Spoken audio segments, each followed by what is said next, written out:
Aujourd'hui, nous sommes déjà rentrés dans une dimension. Nous sommes déjà dans les prémices d'un réveil. La preuve du réveil spirituel, le pasteur Greg a expliqué qu'en fait, il ne faut pas sous-estimer la puissance des réveils. Le but des réveils, c'est pas seulement de ramener les gens à Dieu, non.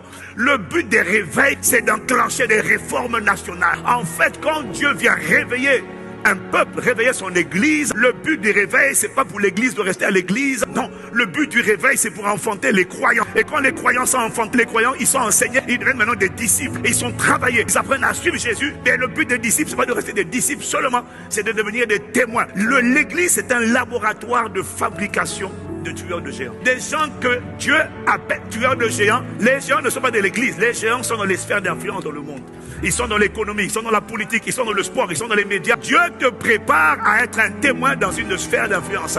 Que ce soit la religion, la famille, la science, la technologie, Dieu te prépare à être un témoin dans la médecine, à être un témoin dans la recherche. Quelqu'un qui le rend visible, pas quelqu'un qui prie, mais quelqu'un qui démontre Dieu. Et c'est ça que Dieu est en train d'enfanter. C'est ça que Dieu est en train d'engendrer. Nous sommes dans la saison où Dieu a mis, le potier est en train de façonner les argiles, les témoins, afin de faire sortir de nous des multitudes de témoins. Je suis enthousiaste pour la francophonie et pour les extrémités de la terre, parce que la parole qu'il envoie révèle le projet qu'il est en train de façonner et de former. Si tu es là, tu dis Amen.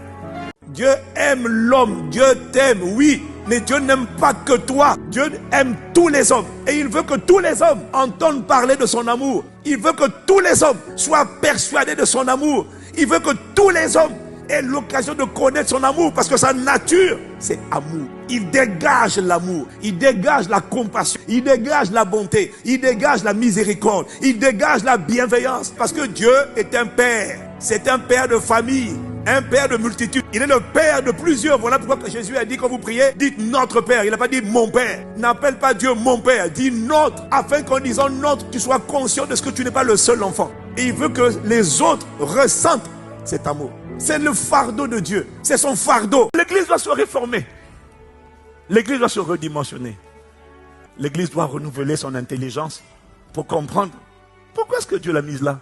Et d'ailleurs, si Dieu dit travaillez pour développer la ville et priez pour elle, mais ça veut dire que Dieu a mis en nous la capacité de travailler et de rendre la ville prospère. Mais si Dieu dit ça, ça veut dire qu'il croit que vous êtes capable, vous, église, de rendre la ville prospère. Ça veut dire qu'il croit que vous êtes capable de travailler pour sa prospérité. Ça veut dire que Dieu croit que vous êtes capable véritablement de faire une différence dans la ville. Et si Dieu demande une chose, ça veut dire qu'il a mis en vous la chose pour le faire.